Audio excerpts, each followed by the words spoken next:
Sí, Fue nuestro pequeño Vietnam. El proyecto quizá más loco en el que hayamos estado. Y fuimos con Nacho Gayán a la Franja de Gaza. Yo no había firmado esto, ¿vale? ¿Tenéis miedo a que podamos hacer spots sin cámara? La respuesta es sí, claro. Llega una herramienta que lo cambia todo. Y hemos pasado distintas olas y parecía que todas se querían llevar la profesión, ¿no? Y no ha sido así.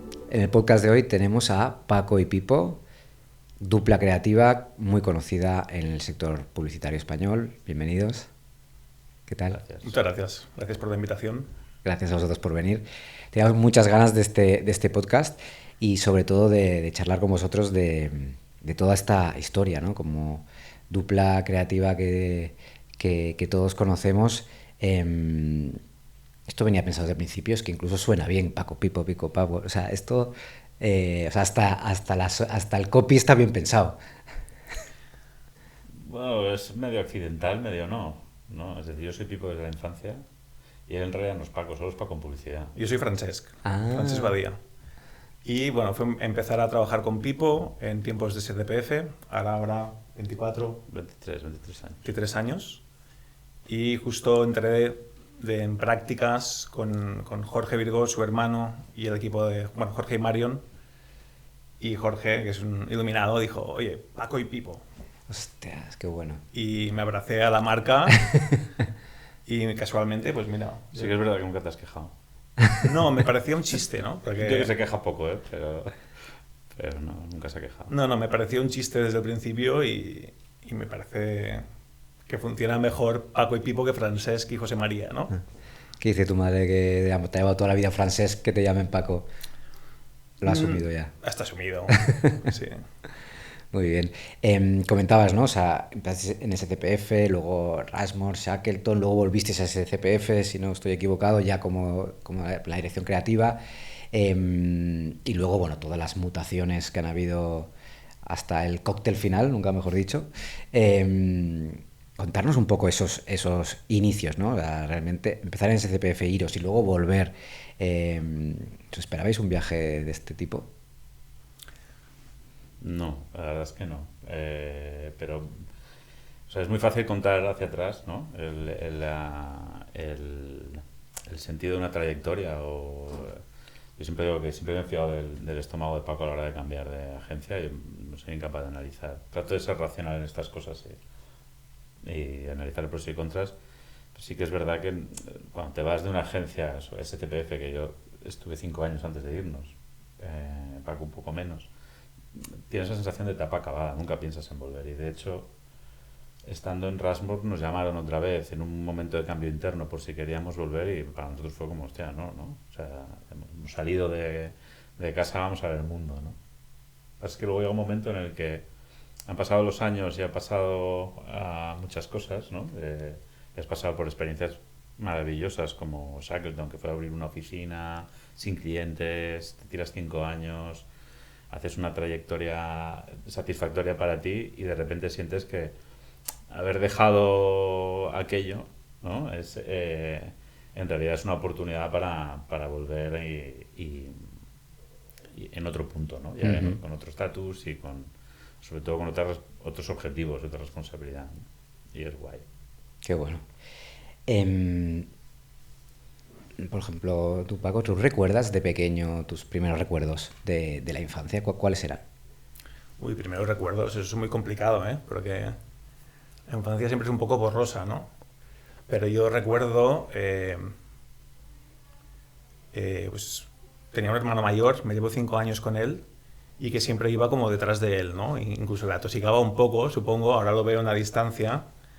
Tengo una hermana menor también, 2 años menos que yo, pero con mi hermano sobre todo pues era mi referente, ¿no? Tú eras el sándwich, ¿no? Tú eres el Sí, medio. entonces eso tenía cosas buenas, como que te llegaban influencias, el deporte, la música y cosas malas, ¿no? Pues como acababas heredando pues las zapatillas de baloncesto o lo que sea. Pero me acuerdo también que mi hermano en algún punto me invitó a dibujar, ¿vale? O sea, yo veía cómo dibujaba él o mi primo y decía, wow, esto es genial, ¿no? Y quiero hacerlo, ¿no? Y recuerdo que cada vez que me aburría, mis padres tenían un armario con una pila de papeles viejos, ¿no? Digamos, marcados ya. y tenía como barra libre, ¿sabes? Para volcar ahí mi creatividad. Entonces yo creo que era un chaval bastante introvertido y tenía mi mundo que luego fui exteriorizando y lo convertí en caricaturas de profesores o de amigos. Y todavía hay colegas que me lo recuerdan, ¿no? De, hostia, este es el que dibujaba unas caricaturas en la clase.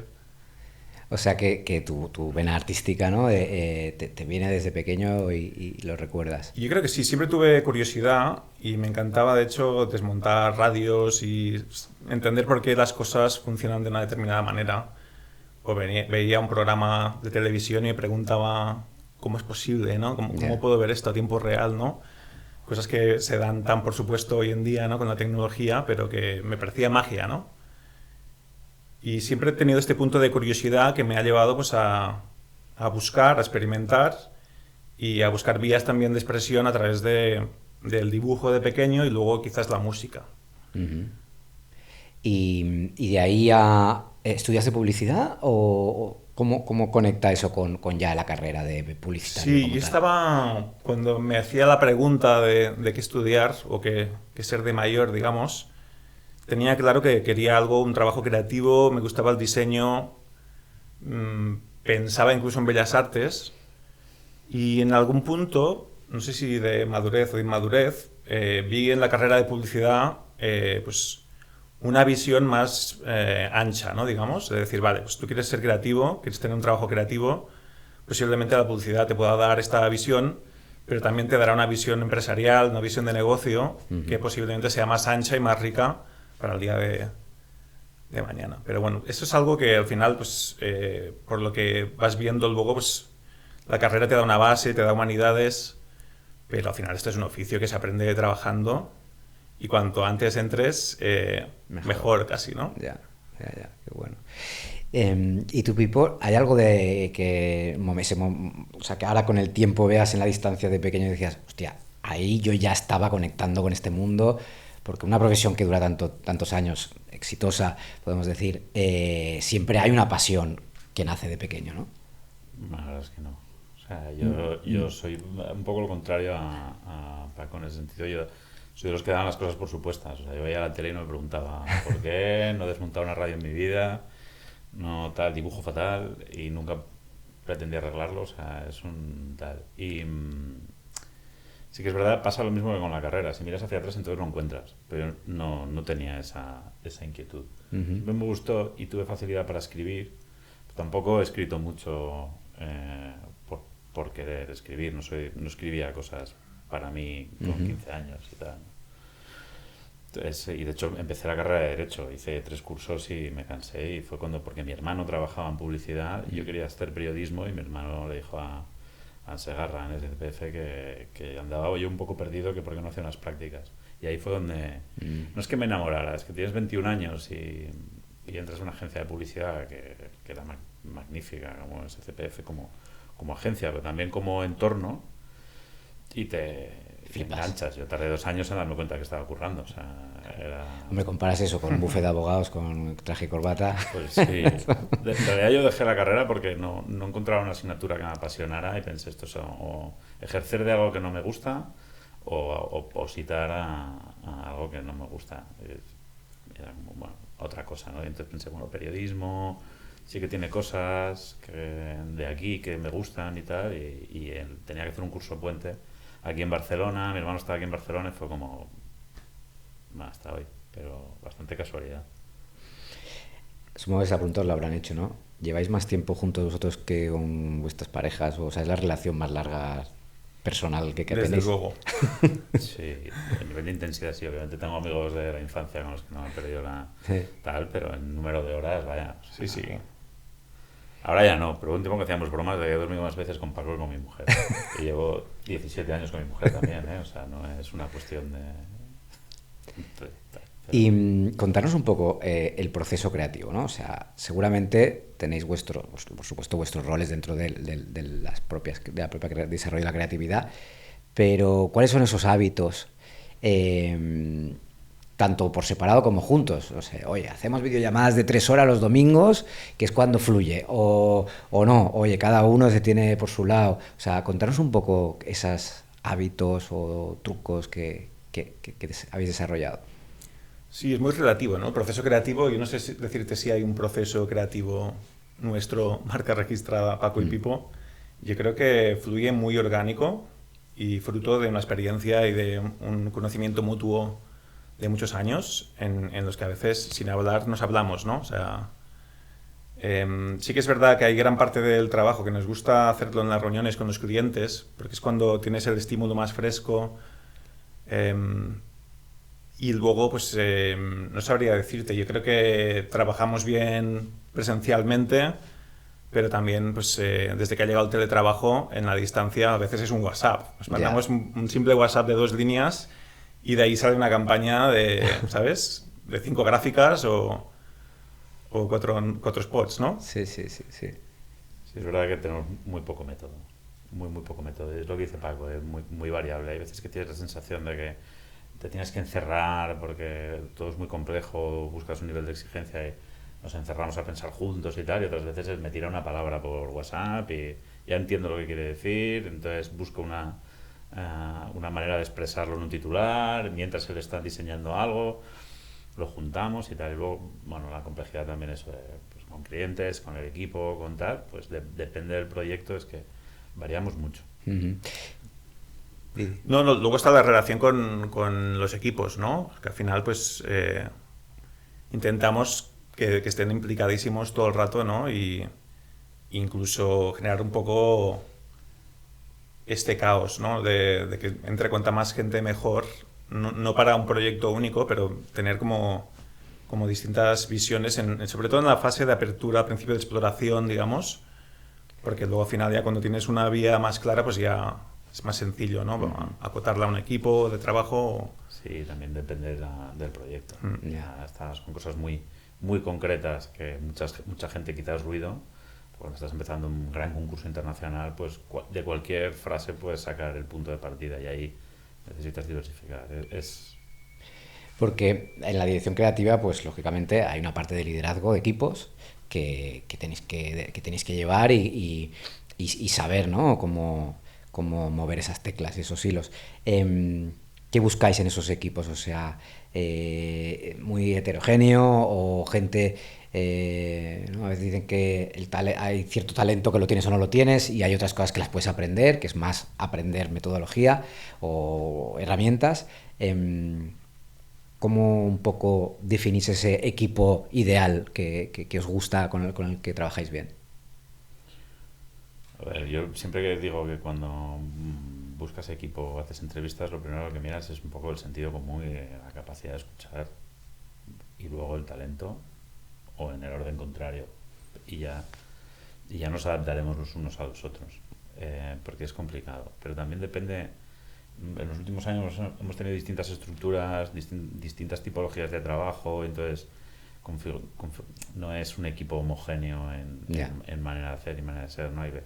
Hay equipos como éramos nosotros quizás hace 15 años, ¿no? Con un punto de creatividad quizá que pueda destacar de vez en cuando, no continuamente ganando millones de leones, pero haciendo buena creatividad, pero con flexibilidad para trabajos un poco más farragosos, ¿no?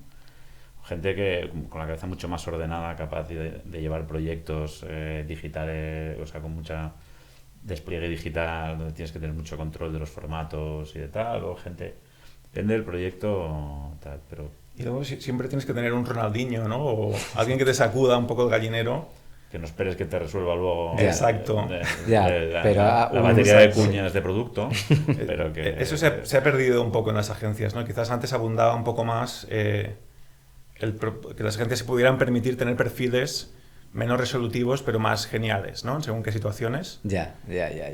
Pero bueno, al final, departamento creativo, pues, es deseable, ¿no? Tener gente pues, que venga con visiones muy distintas. Sí, es medio ya broma lo de que todo se explica con el fútbol, pero es como un equipo de fútbol, o sea, no puedes tener 11 delanteros en el campo, claro. ¿No? Según el tamaño de la agencia, el tipo de clientes y tal, igual para que puedas brillar en algunos proyectos necesitas tener solvencia en otros y no es el mismo tipo de equipo y bueno, ¿Creéis que las mejores ideas o las mejores ejecuciones se crean en agencias pequeñas más que grandes corporaciones con grandes estructuras? No debería ser así, ¿no? Exacto. No debería ser así. Pero luego es verdad que cuando estás en una estructura grande, posiblemente tengas unos condicionantes o unas dinámicas que te generen cierta distracción a la hora de trabajar, ¿no? Muy buena respuesta. Ahora que hablabas de los premios, ¿no? O sea, habéis tenido leones, soles, un poco todo el elenco de premios, y ahora este año el premio a Mejor Creativo por los premios Impacta. ¿Qué se siente ganar el premio al Mejor Creativo? O sea, es como, hostia. Relativo, ¿no? Relativo. Pues, al final son momentums. Ya. Yo no me lo esperaba para nada, para nada. Y yo creo que menos Paco, porque yo estaba en contacto con la... Luego me dijeron, todo ha sido totalmente independiente, es un jurado totalmente independiente. Porque yo era jurado también de la parte de ideas y tal. La Entonces, típica llamada, vais a venir, ¿verdad? sí. Más o menos. Yo como ya estaba pillado, ya sabían que había Ya, uno que... vale, tú ibas ¿no? seguro, sí. Sí, este le voy a pillar totalmente fuera de... No, la verdad es que siendo el año que ha sido para nosotros, que ha sido un año de cambio además, pues ha sido una gran sorpresa positiva. Claro, claro. Que te reconozca la profesión y luego pues, también el entorno del marketing en Barcelona, ¿no? Que al final aquí hay una industria muy potente Sí. y que está un poco más silenciada o es menos visible, pues que salgan iniciativas como los premios Impacta, pues no sé, me hace ilusión. Claro. Sí, yo soy de la teoría de que, y no, no es nada malo, pero de que si no hubiéramos cambiado, dejado la agencia y que eso genera un ruido, no nos lo hubieran dado. Pero no por nada, sino porque todo en la vida es top of mind. Ya, es más mediático. Sí, de repente has hecho ruido en el sector Sí, porque sí, te has movido sí. y entonces es top of mind. Pero por nuestra manera de ser, que es como un poco exhibicionista, por decirlo de Ujú, alguna manera, ujú. poco activa en redes, es muy difícil que tengan un premio de estos. Por eso es, bueno, qué guay, ¿no? Sí, sí. Ahora que hablas de esto, o sea, vosotros sois másters en que en que la gente venda sus cosas. O sea, sois muy buenos en que la gente consiga vender sus cosas. Pero aquí hay mucho, y quizás ahora más aún, de venderse a uno mismo, ¿no? ¿Qué tal lleváis esta autopromoción o el venderse a uno mismo? Yo creo que para nosotros el vendernos a nosotros como marca es el día a día de nuestro trabajo y las relaciones de confianza que establecemos con nuestros clientes y que al final es el marco en el que nos sentimos cómodos y nos gusta trabajar. El resto, si tenemos que estar, estamos, porque al final pues vivimos en un mundo conectado, ¿no? Y al final cualquier presencia que tengas pues tiene una repercusión, obviamente, pero yo creo que siempre pensamos desde el trabajo, ¿no? Sí, también es verdad que va por naturaleza, es decir, yo personalmente, Paco un poco también, no voy a hablar por los dos, pero podríamos... Yo soy bastante alérgico a las redes sociales, pero por una cuestión de casi de pereza. O sea, cuando acabo de currar, no me gusta seguir currando. Estoy ponerme una serie, esos 10 minutos y tal, me los ahorro. Sin ningún prejuicio negativo, es simplemente que me cuesta. Entonces hay veces que hablando con amigos o con tal, que te dicen, hostia, el trabajo que haces deberías, ¿no? O sea, hostia, es que no me sale. Y me genera más tensión el que no me salga que hacerlo o no hacerlo. Ya. O tal, decir, hostia, debería salir, no me sale. No me sale. Entonces me consuelo pensando en lo que dice Paco. Que el trabajo habla por sí mismo, que tenemos una relación establecida con nuestros clientes y tal. Oye, hablando un poco de campañas, y ahora hablemos de alguna que haya prescrito y que nos podáis contar, pues, esa gran cagada que el cliente nunca se dio cuenta, que digas, hostia. Nuestra, ¿no? Imposible. No hay. O una Vamos el anécdota. uno al otro para Alguna vigilarnos. anécdota que, como decía, que ya ha prescrito y que no puede haber efectos secundarios. O alguna, no sé, seguro que tener mil historias divertidas de algún rodaje o de alguna campaña o de ir a vender algo al cliente que salió 5 minutos antes en la sala de espera. O, no sé. Hay miles Hay de miles, esas, sí. esas hay miles, sí. Contarnos alguna que seguro que el público lo va a agradecer. A ver. Es que yo, por ejemplo, desde Guía Cansa, que es el proyecto quizá más loco en el que hayamos estado, una de las últimas guías Kansas, que era la primera que hicieron sin famosos. Fue a concursos de CPF, fuimos como equipo que trabajaba la creatividad del concurso, porque éramos bastante juniors, aquella, 2003 o 2004. Y tal. Guía Kansas 2004, o sea que esto era 2003, yo creo. Pensaba que soy del 78, o sea, tenía 25 años y este tiene uno menos. Y de repente presentamos una campaña sin famosos, la compra al cliente, que es la primera que hace sin famosos, y un mes y medio después de haber presentado el concurso, que ya no esperábamos ganar ni de coña, nos comunican que hemos ganado, que hay que producir y tal. Entramos en un viaje loquísimo. Llegamos a rodar 3 veces, rodamos en una gasolinera la tercera vez, ya que bueno, el anuncio lo dirigía Isabel Coixet, pobre, que se comió un proyecto tal, tercera tanda de rodaje por fechas, ella ya no podía, y fuimos con el operador a hacer 2 planos en la gasolinera, y estaba el operador planteando el planeta y de repente salió el tío del mostrador y dijo, no, la cámara ahí, no, que vas a pillar aquello, y eso está mal, aquí han rodado ya muchas veces, ya sé yo dónde hay que poner la cámara. Mira, mueves esa estantería, pones la cámara ahí. Se puso a dirigir el tío de la gasolinera. ¿Gasolinero? Sí. Y nos quedamos todos así y dijimos, joder, sí, ¿no? Si este tío ya ha dirigido, es que dirija, ¿no? O sea, pasó de Isabel Coixet Sí, al exacto, gasolinero. Exacto. Y fue una campaña... Bueno, fue una locura. Un trozo. Se rumoreaba que el cliente tenía un Avid en casa para montar. O sea, Sí. fue nuestro pequeño Vietnam. Sí, fue ahí realmente es cuando te das cuenta que es un trabajo que puede llegar a ser muy duro, porque nos tiramos cada día en Barcelona, nos tiramos semanas en Madrid, de esto de bajar, o sea, creer que cada día es el último y bajar al Zara a comprarte una muda porque ya no da, y al día siguiente vuelves a bajar y vuelves a comprar, y al final el último día te dicen, oye, van a presentar el anuncio en el Casino de Madrid con todos los bodegueros, todo tal, no sé qué, y estáis invitados. Y abres la maleta, a mí me quedaba una camiseta de House of Pain del Viaje Estudios. Entonces, y allá nos plantamos yo con una camiseta de House of Pain, o sea, y teníamos de cuentas diciendo, mira, aquel es el Marqués de Riscal, aquel es no sé qué tal. Qué bueno. ¿Y tú, Paco, alguna que recuerdes así heavy?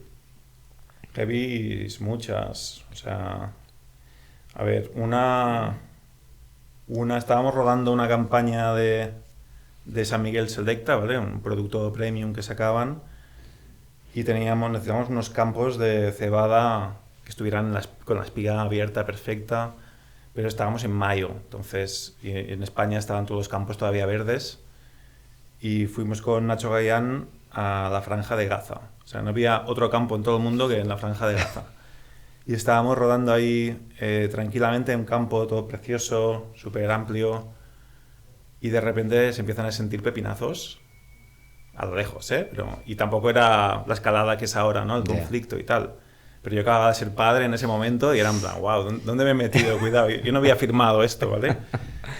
Y trabajando con el service de ahí, cada vez que pasaban cazas, que era, pues, no sé, cada 3 horas pasaban unos cazas, y decían, this is the sound of peace.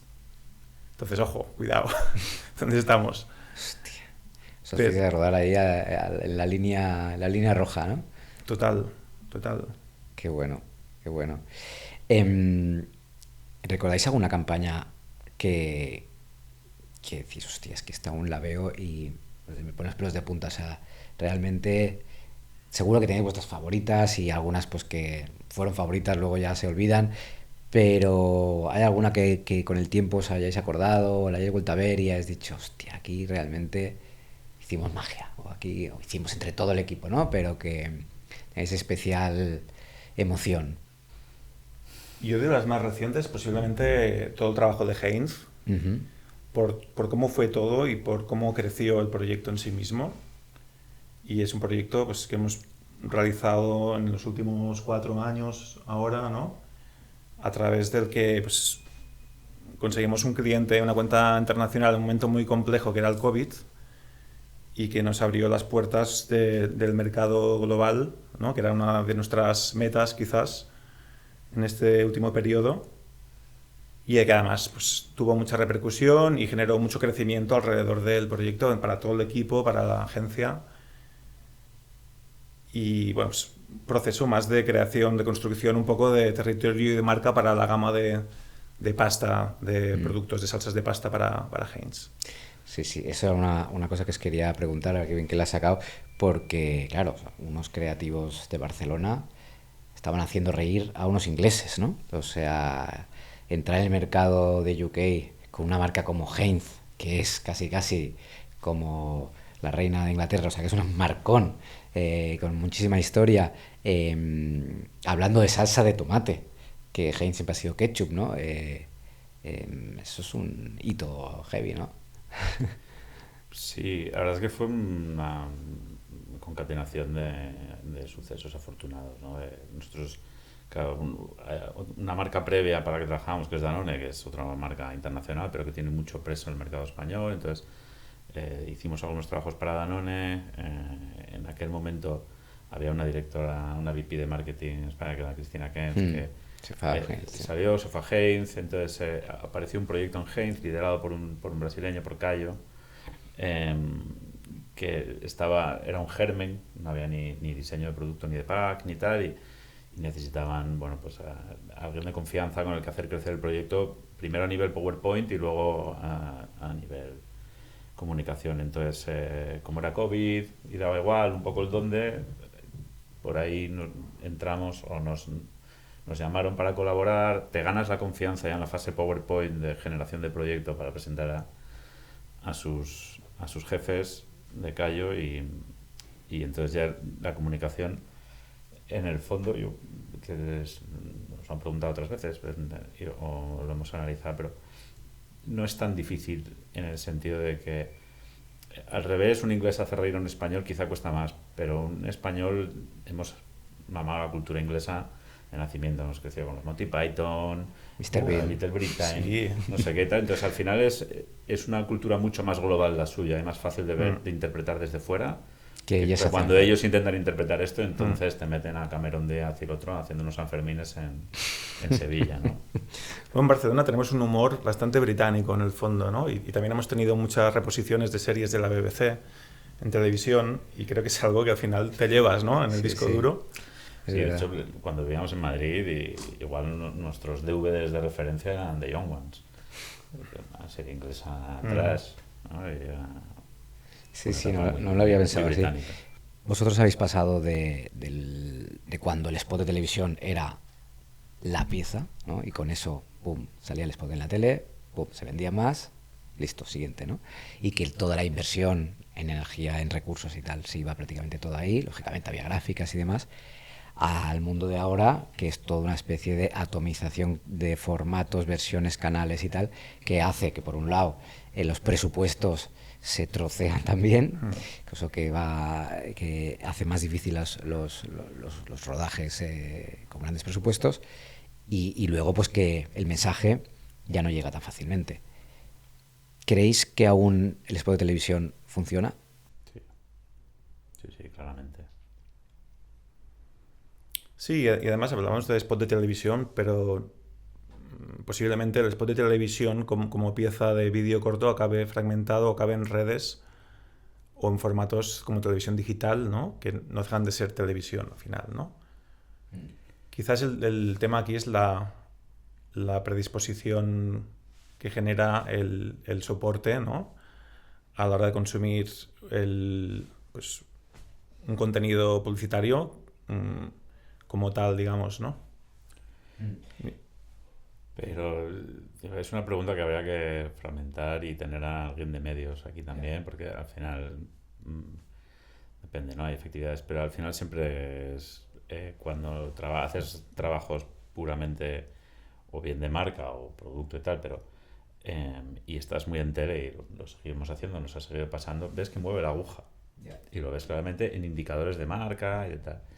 Y luego cuando hablas con la gente de medios, enseguida a la hora de alcanzar coberturas y tal, vuelve a ser la tele. Entonces, tanto a la hora de entregar el mensaje como de alcanzar al público, sigue siendo un medio... Y emocionar también, ¿no? Porque posiblemente estás hablando de un formato audiovisual con una duración, ¿no? Que no tiene por qué ser muy larga, pero que te pone al consumidor, digamos, dentro de una historia en un contexto en el que es más fácil de emocionar, mover un poquito más, que no, pues, un formato mucho más táctico, mucho más corto, ¿no? Y luego es la evolución que tenemos nosotros como sociedad, que es que hace 30 años los anuncios en la tele eran intrusivos, ahora te has acostumbrado a ellos y los que son intrusivos son los de internet, que acabas hasta las narices, ¿no? Entonces, la personalidad de marca es un spot de televisión, es casi un contenido, según cómo se mire. Y cuando hablamos de contenido en digital, es cuánta gente va ex profeso a ver un contenido o cuándo se lo hacemos tragar, llamándolo contenido, pero no deja de ser súper intrusivo. Porque es donde tú has ido a buscar algo directamente y yo te meto algo en medio, ¿no? Y también los valores que se le dan son distintos ahora. ¿Qué papel creéis que tienen que tomar las productoras hoy en día? En el que vivimos una época, pues como decíamos antes, ¿no? Que los presupuestos pues, están siendo bastante más bajos de lo que se gustaría para poder dar solución a las creatividades que nos llegan, en un entorno pues de muy baja rentabilidad y de mucha competencia. Desde vuestra perspectiva. Yo diría que proteger la calidad por encima de todo, ¿no? Porque al final, como director creativo desde la agencia, la creatividad, las ideas son súper frágiles, ¿no? Se pueden caer en cualquier momento. A veces, pues, ya no por comentarios de clientes, sino incluso dentro de la agencia, ¿no? Tienes que preservar la idea y hacerla crecer. Entonces, yo creo que el rol de la productora es clave ahí, ¿no? Y de la producción en general. Quizás la fase de ejecución, que a veces se considera como el paso final, pues es estratégica y es clave, ¿no? Entonces, yo creo que bueno, pues habrá muchos posicionamientos distintos en el contexto actual por lo que dices tú, pues porque hay mucho más contenido que hay que generar posiblemente con menos presupuesto, pero siempre habrá una franja de valor en la que yo creo que las buenas ideas, las buenas campañas deben aspirar a tener la mejor producción y el mejor craft posible, ¿no? ¿Y cómo se traduce eso? No lo sé, es complicado. O sea, me pongo en tu piel y dices, ¿en qué tienes que invertir ahora mismo, no? Pero yo creo que al final es el criterio, ¿no? Tener buenos directores y luchar mucho por el producto.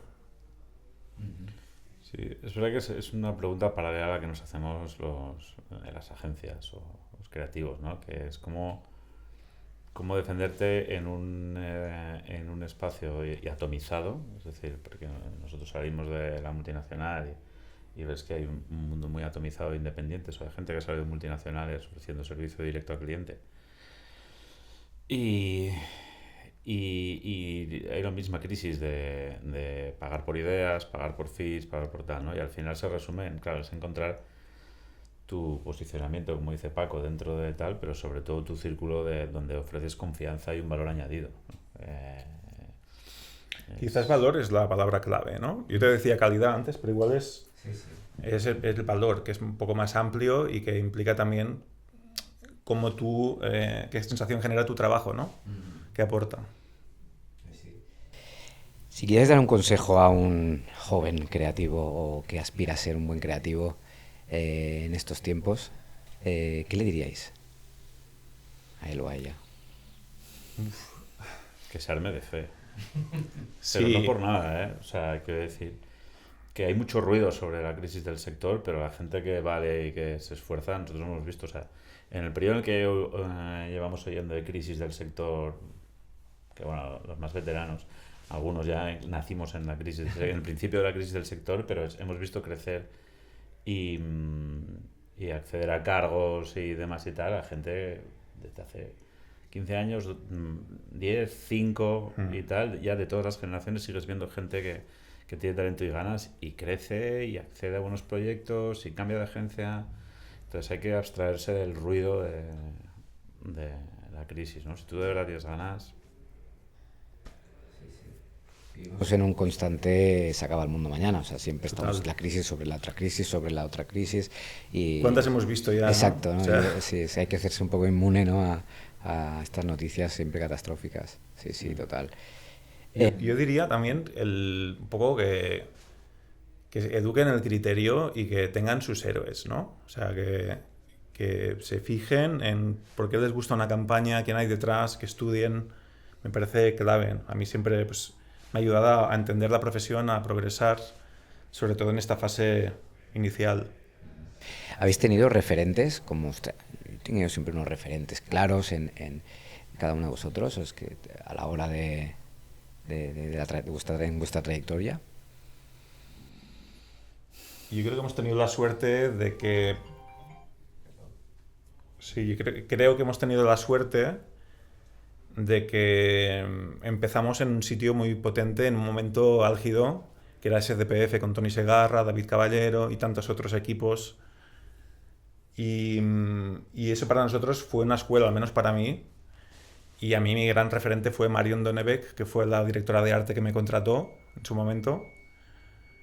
Y que yo sin saberlo era mi referente antes de que entrara. O sea, se habla mucho de Mano, de BMW, como la mejor pieza publicitaria, ya no sé si del siglo XX o del siglo XXI, pero para mí, o sea, el trabajo de gráfica que había detrás de esa campaña, del Te gusta conducir, cuando lo vi en prensa, o sea, coleccionaba las gráficas. Y luego tuve la casualidad, la suerte de, haciendo entrevistas, saliendo de la universidad, llegar a Marion. O sea, igual quizás hice 6, 7 entrevistas, llegué a Marion sin saber quién era Marion. Y tuve esa gran suerte de descubrir que pues, posiblemente... Estaba detrás. Sí, correcto. Qué bueno. ¿Y tú, Pipo? Yo es que ya te he contado, o sea, yo llego por accidente a la publicidad, con lo cual los referentes los voy construyendo a posteriori. A posteriori. Entro en una agencia, Tony Segarra, de Caballero, Javi Carro, y luego todos los que vinieron detrás, ¿no? Ahí dentro, incluso los equipos con los que ya trabajaba, que ha sido una escuela de directores creativos, y luego hemos tenido la suerte de ir trabajando con referentes que se iban... Empiezo a darme cuenta, ¿no? De Rasmor, ¿no? Miguel, Marta y tal, y se nos abre la puerta y la posibilidad de ir allí, y bueno, los hemos ido generando. Y luego, obviamente, ya llevo 25 años en publicidad y acabas generando de tus referentes, pero claro, habiendo trabajado prácticamente con los mejores aquí, pues te los empiezas a buscar fuera, ¿no? Todo el trabajo de Wieden & Kennedy, Droga 5, una línea muy clara de agencias que son consistentes en el tiempo, consistentes con clientes, consistentes en la estrategia, la creatividad y al final, pues, bueno, la Droga 5 desaparece también. Yo sumaría BBH. Sí. Y sumaría Kessels Kramer. Una agencia más pequeñita, con otro modelo, pero yo creo que tuvo bastante influencia. Sí. Había una marca que dijerais, hostia, me encantaría trabajar con esta marca, y ¡pum!, pasó. Con el tiempo, ¿no? Muchas veces hay cosas que sueñas o que tienes ahí idealizadas y luego en el tiempo dices, ostras, es que hemos llegado a trabajar con esta marca, como antes ha dicho Heinz, a lo mejor, pues yo que sé, tuvieseis otra marca ahí en vuestros deseos que se cumplió. Posiblemente Heinz. Sí, pero es que soy un poco vocacional, no pienso así. Y reformulo la pregunta. ¿Con qué marca os gustaría trabajar que aún no habéis trabajado? Por ejemplo, Apple. 1, 2, 3, respondo otra vez. No, es que haya alguna marca que digas, hostia, esta marca... Sí, Nike y Apple son marcas aspiracionales y tópicas, pero que tienen un territorio también construido, pero a veces yo creo que nos apetece más también trabajar con marcas que están por hacer o categorías que están por descubrir, ¿no? O sea, no tan una súper famosa, sino una que a lo mejor ayudarla a Las dos crecer. cosas bien, ¿no? A mí me encanta, por ejemplo, todo... A Apple no le harías un feo, ¿no? No. Ayudaría a construirlas, sí. Ahora. Perdona. No, pero por ejemplo, yo admiro mucho las marcas que encuentran un nicho de mercado. No siempre es posible, porque muchas veces las marcas están establecidas ya en una categoría, tienen una trayectoria y se deben a su origen y a su producto, ¿no? Pero marcas como Liquid Death, ¿no? Que han encontrado un hueco de comunicación, un territorio nuevo, ¿no? Que al final cogido el agua de toda la vida, la han embotellado, la han puesto en latas de cerveza y toda la comunicación es, bueno, puro punkismo cervecero, ¿no? Entonces, haber abierto este territorio, ¿no? O sea, no sé, me parece que tiene mérito y que es interesante. Qué bueno. Supongo que otra campaña interesante que nos ha gustado ver que habéis participado es la campaña de este año de Estrella Damm. Todo el mundo conoce, es una campaña icónica, año tras año, ya no sé cuánto llevan, 15 años o por ahí. ¿Qué tal formar parte de esta campaña, la campaña de verano de Estrella Damm, que todo el mundo conoce? Eso es un check guay en el currículum, ¿no? Sí, creo que la categoría cervezas siempre nos ha gustado. Nos gusta la cerveza, empezando por ahí. Pero en este caso concreto, pues la cosa vino un poco porque empezamos a colaborar con Oriol Villar a través de un acuerdo que tenemos con el Banco Sabadell por el tema de la OPA. Y estando ya con Uri, pues surgió esta oportunidad. Uri tenía ya una idea, un camino muy trazado y simplemente le hemos ayudado un poco a ejecutarlo en la fase final, pero bueno, ha sido obviamente un placer. Sí, poca cosa. Oye, y contanos en qué estáis ahora, qué se puede contar, Paco y Pipo, qué están... ¿Cuándo publicas esto? Si se puede contar o no sé, contarnos que la gente quiere saber de vosotros. ¿Dónde veremos en la siguiente ficha de anuncios.com vuestro nombre debajo? Bueno, estamos muy metidos en Banco Sabadell ahora mismo. Estamos en... esto está siendo grabado en el día después de que se abriera el canje de acciones o posible canje de acciones entre BBVA y Sabadell, y hemos estado trabajando para el Sabadell desde que salimos de VML Cocktail en febrero directamente. Ahora son 7 meses de trabajo, esencialmente de comunicación de marca, porque está en una situación de OPA. Pero después, como dice Paco, esta colaboración con Uri, que nació en principio un poco desde el Sabadell, pero que ha ido creciendo y tal. En medio han ido apareciendo otros proyectos y nos vamos involucrando en nuestros proyectos, y quizá lo más relevante pues ahora es Estrella, Sabadell, vienen otros proyectos un poco por nuestro lado. Y esto, bueno, no sé si habrá que cortarlo, ¿no? Hasta que se puede leer, ¿no? Sí, bueno, la semana que viene sale una campaña muy gorda de una gran compañía nacional y... Bueno, pues ya lo veremos, veréis. Lo veremos. Y la IA generativa. Bueno. Podemos jugar, todos hemos jugado, estamos jugando, cambias la camiseta de color, te pones con un perro encima de la cabeza, puedes hacer lo que quieras, ya literalmente puedes hacer lo que quieras, y fotos indistinguibles 100%, vídeos empiezan ya a ser indistinguibles también, en muchos entornos son indistinguibles. ¿Os veis rodando una campaña que a lo mejor 5 planos están hechos en IA 100%? Sí, claro. Sí. Otra cosa es las implicaciones éticas y legales y demás, que creo que hay que ser súper respetuoso con eso, pero al final es como una herramienta como el 3D. El problema es que es una hiperaceleración de eso, pero como herramienta no deja de ser súper poderoso. ¿No le tenéis miedo a que podamos hacer spots No. sin cámara? Es como tenerle miedo al Photoshop cuando salió, ¿no? De decir, ostras, ya no tendré que recortar y pegar fotos para hacer un collage, ¿no? Entonces, si la tecnología está ahí y tiene una función tan bestia como la que propone la IA generativa, yo creo que hay que abrazarla y entender cuáles son sus límites y lo que te aporta, ¿no? Sí, pero tal y como está formulada la pregunta, la respuesta es sí, claro. Porque todo lo que nos genera miedo a todos son las implicaciones que tiene sobre el trabajo de la gente y sobre... Sí, la industria. Sobre el trabajo, sobre la industria y sobre la precarización aún más, ¿no? De presupuestos, puestos de trabajo y demás.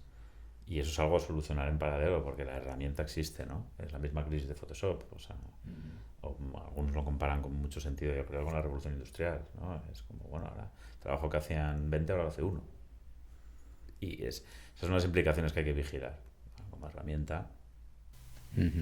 Sí, lo impactante es lo rápido, ¿no? Al mismo tiempo también se revaloriza lo analógico, ¿no? Las nuevas generaciones están recuperando hábitos analógicos, la cámara analógica, el vinilo. Sí, dentro de un tiempo a lo mejor decimos, este spot lo vamos a rodar. Sí, sí, sí. ¡Wow! Todos son escalas, ¿no? Ahora mismo es, no, vamos a dar una Bolex. Sí, sí. Sí, No, vamos a tener total. combo, ¿no? Sí, Y sí, es- sí. bueno, Total.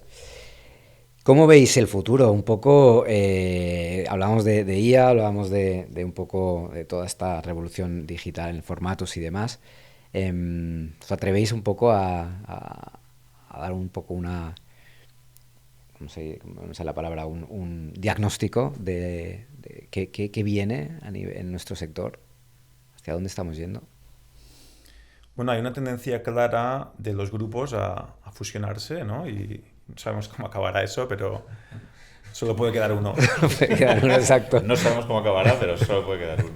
Y, y al mismo tiempo, pues lo que tienen estos grupos detrás, ¿no? Que es una visión muy orientada pues, al negocio digital, al volumen y quizás a veces menos enfocada al valor creativo y estratégico, ¿no? Al final lo que ofrecen, pues, o el grueso de su negocio está más en herramientas digitales o en automatización que en la parte más estratégica y creativa. Y creo que eso nos abre una ventana a los creativos pues, muy potente, ¿no? A la que, al menos nosotros, desde que hemos salido de la multi, vemos que los clientes, de alguna manera, buscan o están muy receptivos a estrategia, creatividad y seniority, ¿no? Lo que podría parecer años antes que el seniority puede ser un grado negativo, yo creo que al revés, ¿no? El bagaje hoy en día, también es verdad que los departamentos de marketing se han rejuvenecido mucho y empiezan a valorar también un poco la experiencia, ¿no? Bueno, ya hace años, pero más que nunca. Entonces, yo no sé, tengo que ser positivo. Hombre, yo creo que ser un poco outsiders, ir un poco a contracorriente de la manada, que a mí es una cosa que a mí me ha funcionado y que creo que te hace destacar. Vosotros tenéis un poco de eso, ¿no? Esa rebeldía un poco de que todo es posible si mantienes el foco y eres un poco fiel a lo tuyo y no seguir un poco, ¿no? Lo fácil o lo que te lleva la masa. Es verdad que al final tiene un punto de, vamos a ver, dar un poco de valor, ganarte la confianza de los clientes y eso pasa por una autenticidad también bueno, al final nuestra profesión en muchos casos son opiniones. O sea, sigue siendo indemostrable antes por mucho test que hagas, si una campaña ha funcionado o no va a funcionar.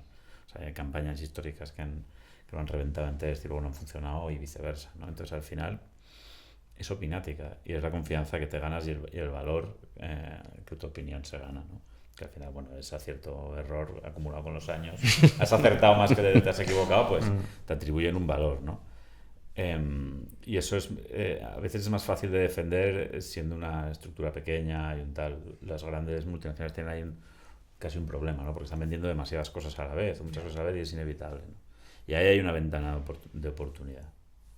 Pero Y creo que es un valor el que podemos aportar desde la dirección creativa como profesión, que es atemporal, ¿no? Porque, bueno, pues llega una herramienta que lo cambia todo, pero al final esta herramienta necesita criterio, necesita foco, y para mí es la virtud, ¿no? De que lo hemos comentado antes, ¿no? Nosotros nacimos o crecimos ya con internet y hemos pasado distintas olas y parecía que todas se querían llevar la profesión, ¿no? Y no ha sido así, ¿no? Pero al final hay una parte... obviamente la han transformado y han cambiado el tablero de juego, pero hay una parte atemporal en el valor de pues, aportar estrategia y creatividad que creo que venga lo que venga, pues, seguirá ahí como foco. Que igual se integra en el cliente, no lo sé.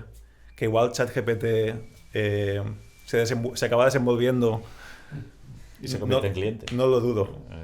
Justo hoy leía veía un vídeo de un actor que hablaba de la IA y decía que ahora el valor es saberla parar. O sea, perdón, ahora el valor es saber parar. Porque todo, te puede estar preguntando, te puede estar dando respuestas y todo puede ser infinito y no acabar nunca. Y el criterio humano ahora está en saber dónde parar, ¿no? Dónde pararlo. Me parecía muy interesante que ahora tenemos exceso de todo, ¿no? Volviendo al tema, la IA sí realmente nos está cambiando a todos, nuevas maneras de producir. desde las productoras, desde las agencias, vamos a intentar entre todos que esto sea una oportunidad de cosas nuevas, de grabarnos cosas que nunca podríamos grabar y de crear nuevos mundos que de otra manera nunca lo hubiésemos podido pagar, ¿no? Entonces yo creo que eso vamos a ver. En el fondo es lo mismo que decía antes Paco, el Photoshop era eso. O sea, era poder hacer cosas que antes no podías hacer, o sea, porque era mucho curro, ¿no? Era hacer un retoque y tal. Y lo que pasa es que es una versión tan hiperacelerada de eso que la transformación del sector es mucho más rápida y eso es lo que da miedo. Total. Pregunta un poco filosófica. ¿Cómo os gustaría que vuestros hijos o hijas o descendientes se queden de vuestro trabajo? O sea, supongo que habrán visto, no sé, hijos, familiares, pero yo, hostia, si me gustaría que se quedaran con algo o que me recordaran con algo, no en vuestro lecho de muerte, sino de vuestro trabajo que hacéis, porque habrá cosas que sabrán y cosas que no, ¿no? Pero, hostia, me gustaría que se queden con esto, ¿no? ¿Qué hago? Cosas bonitas. Me imagino. No, pero es que todo lo demás para mí, transformación de marcas. O sea, eso, aunque piensen que hemos hecho cosas bonitas, ¿no? Que no te duele leer o ver, hostia, para mí es suficiente, más que suficiente. Sí, luego hay, que sé, valores, ¿no? Que se repiten en una trayectoria, que es un poco la consistencia o la persistencia o la resiliencia, ¿no? En una profesión que es muy competitiva y muy dura, ¿no? Pues tener una carrera larga es complicado. Y pues, hay muchas cosas que se destilan como subtexto en la profesión que quizás como padre pues, me gustaría transmitir, ¿no? Sea cual sea luego el rumbo que elija cada cual, ¿no? Sí, total. Ya para acabar, ¿a quién os gustaría que sentáramos en este sofá y que os apetece que saber de él o de ella? Es como las preguntas de Broncano, ya la tenemos preparada. A ver, esto sí, lo hemos comentado Pueden ser antes de varios. entrar. Pero no, la verdad es que nos encantaría que trajeras a Pablo González de la Peña, es compañero nuestro de la época Shackleton, que, bueno, director creativo top, que lleva, no sé, que debe llevar 15 años, 10 en Londres. Más de 10, sí.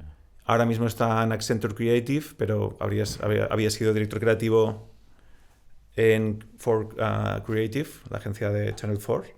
BBH. Y BBH también. Y un poco saber cómo se cuecen las habas en Londres y entender también pues el mundo del craft, que es otra liga total, ¿no? Pues cogamos el guante y contactaremos con él, a ver si cae por aquí pronto. ¿Por qué creéis que Londres juega a otra liga a nivel creativo? Que nos lo cuente, o sea, quiero decir, saber si que nos inspire o que nos consuele con sus miserias, ¿no? Eso es lo que queremos saber. Yo creo que juega a otra liga porque tiene una tradición que quizás nos lleva muchos años de ventaja, ¿no? O sea, gran parte de la profesión se ha desarrollado ahí. ¿Ah, sí? Ah, mira, esto no lo sabía yo.